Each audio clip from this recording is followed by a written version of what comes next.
մեզ ուղարկվող բողոքները, չնայած որ մեր օրենսդրությունը, մարդու իրավունքների պաշտպանի մասին սահմանադրական օրենքը հստակ սահմանել է, որ մարդու իրավունքների պաշտպանին ուղղված բողոքները պետք է 24 ժամվա մեջ առաքվեն, մենք ցավոք սրտի այս խնդրին բախվում ենք, քանի որ փոստային ծառայությունները աշխատում են քրեակատարական հիմնարկներում շաբաթական 2 օր առաքմամբ, մեզ դա 24 ժամվա ընթացքում այսպես չի առաքվում եւ մենք երբեմն ստանում ենք 3 օր հետո, 2 օր հետո եւ դա խնդրահարույցը այն առումով, որ կարող է դա վատ վերաբերմունքի վերաբերյալ հաղորդումներ լինեն կամ անձի իրավունքների պաշտպանության հրատապ անհրաժեշտություն, որը մենք տեղեկացված ենք լինում ավելի ուշ, առավել եւս եթե դրանք հաջորդում են ոչ աշխատանքային օրեր եւ ժամեր։ Իսկ մյուս մասով դա գրաքննության հարցն է, որ դեռևս լուծված չի, այսինքն հիմնականում բողոքները անձինք ներկայացնում են բաց տեքստով, այսինքն առանց փակ ծրարի եւ այլն, եւ այս մասով շատ դեպքերում քրեակատարական ծառայությունը ծանոթանում է բովանդակությանը, թե անձը ինչ բողոք է ներկայացնում, եւ դա նաեւ ենթամշակույթի խնդիր է, որովհետեւ մարդիկ ունեն ազդեցություն դեռևս, ենթամշակութային այդ բարքերի, որ բողոքների քննարկման համար անհրաժեշտ է բաց տեքստով տրամադրել, որպեսզի հասկանա բողոքը ում է վերաբերում եւ ինչ հարցի շուրջ է։ Պես հնարավորությունը միշտ կա, հասանելիությունը, ինչ տեղեկատվությունը փոխանցվում։ Մարդու իրավունքների պաշտպանի թեժ գծին զանգելու հնարավորությունը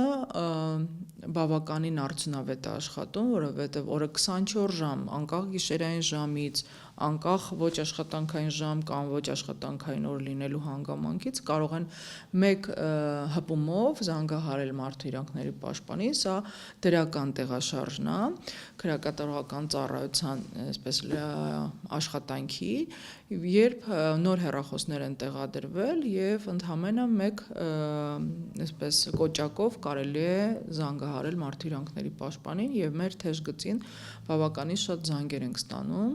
ազատությունից զրկված անձանց իրավունքների պաշտպանության հարցերի վերաբերյալ։ Տարբեր բնույթի բողոքներ ենք ստանում, հիմնականում դրանք քրական վարույթների շրջանակներում խնդիրների վերաբերյալ եւ առողջության պահպանման իրավունքի հետ կապված հարցերի ունենք խցային պայմանների հետ կապված օտարերկրացիների թարգմանչական ծառայություններից օգտվելու դժվարություններ, բողոքներ ենք ստացել պայմանական վաղաժամկետի խնդիրների վերաբերյալ, անվտանգային գոտի փոփոխության հետ կապված, այսինքն այս հարցով տարբեր բնույթի հարցեր են բարձրացվում։ Ունեցել ենք ահազանգեր նաև սննդի որակի հետ կապված, կոնկրետ այդ օրը սնունդը բավականին վատ որակ է եղել, որ բոլորով հրաժարվել են սնունդ ընդունելուց, իհարկե անմիջապես կապ ենք հաստատել ծառայության հետ, ծառայությունը քայլեր է ձեռնարկել այլևս այդպիսի սնունդ չընդունելու, բայց նման խնդիրներ արձանագրվել են։ Համագործակցությունը բավականին բարձր եմ գնահատում, որովհետև գրեթե բոլոր զանգերը, նաև մենք բազմակողմանի ուսումնասիրելու նպատակով անպայման քննարկում ենք պատասխանատու մարմնի պատասխանատուների հետ, գերատեսչության ներկայացուցիչների հետ եւ այնպես նույնիսկ կա, որ իրենք ընդունում են, որ այդ խնդրին բախվում են եւ իրենք էլ են լուծումներ փորձում գտնել եւ բավականին ավելի արագ արձագանքող են այս առումով պատասխանատուները։ Իհարկե կան խնդիրներ, որոնք տարիներ շարունակ ցավոք սրտի շարունակվում են, պարբերաբար կրկնվում են եւ մենք այս մասով դեռևս խնդիրներ ունենք եւ դրանք չլուծված ենք համարել, ինչպես տեսել եք մեր զեկույցում, մենք հրապարակել ենք, որ ամբողջ առաջարկների 23 թվականի վերլուծություն է արվել կատարողականի եւ ընդամենը 40%-ը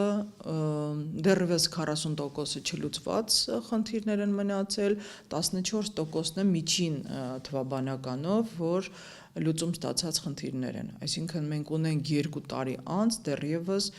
ընդամենը 14% լուծված խնդիրներ, սա խոսում է, որ շարունակական ոլորտը բարելավելու կարիք կա։ Անանուն բողոքների ներկայացման ընթացակարգեր է նախատեսում ռազմավարությունը, որի հետ կապված մենք ունենք դեռևս դժվարություններ, այսինքն դեռևս վերջնական ընթացակարգեր մշակված չեն, միայն նախագծեր ենք ստացել, որ նախատեսվում են օրենսդրական փոփոխություններ կոնկրետ իրավական ակտերում, որտեղ ամրագրվելու է անանուն բողոքներ ներկայացնելու հնարավորության մասին, բայց դրանք ինչ ընթացակարգեր են ենթադրում, ինչ կանոնակարգեր եւ ինչ մեխանիզմներ դեռևս մեր համար պարզ չէ եւ մենք չենք ստացել այդ նախագծերը։